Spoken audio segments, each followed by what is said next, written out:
We're back with a multi-million-dollar civil verdict against Bill Cosby in California. Yesterday, a jury found him liable for drugging and sexually abusing a woman back in 1972 after they met at the restaurant where she worked.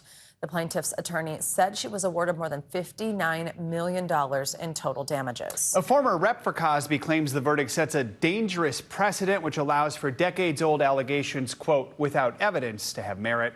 Cosby has denied all the allegations against him. NBC News legal analyst Misty Marris is here with more on this case for us. Misty, good morning. So walk us through the details here. The plaintiff filed this lawsuit back in 2023, more than 5 decades after this alleged abuse happened. How was this able to move forward? So California had legislation where the statute of limitations was basically extinguished for a certain period of time to allow adult victims of sexual assault to bring cases even though they're decades old and that statute of limitations had passed. It's part of a broader legislative movement to allow for more avenues of seeking justice for victims. And it's not just California has a law like that. You've seen it in other states, including New York. There's a lot of money here, which I think surprises a lot of people how much this is. Let's do a little Civil Court 101 here. You get compensatory damages, you get punitive damages. Walk us through the difference between them and how they're determined. Yeah, this is a tremendous verdict. So you have $19 million in this case to compensatory damages. Those are for the purpose of making the plaintiff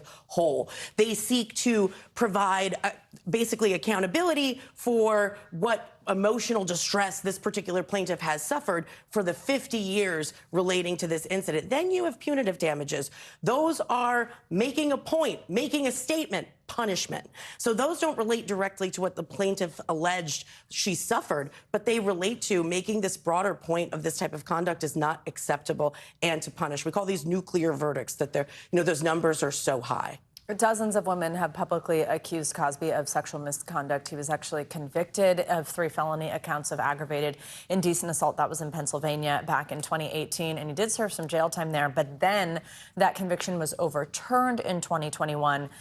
Now we're seeing women in Nevada filing lawsuits accusing Cosby of sexual assault. Those are still pending. Just walk us through this kind of like patchwork of accusations and the different outcomes we're seeing. So Nevada, similar statute that opens up that look-back window to bring these types of cases. And when you look at the verdict here and how the jury handled this case, what Cosby's lawyers were saying is this sets a dangerous precedent. Well, these cases are going on all around the country, not just with people who have celebrity status, but with others who have been accused, with organizations. So when you see this type of verdict and you're looking at these cases in Nevada, one of the challenges is they are so old. There's not a lot of evidence. But when you see these cases going through the legal process, going before a jury and being successful, you're likely to see more crop up or the cases being pushed to trial as opposed to settling somewhere along the way.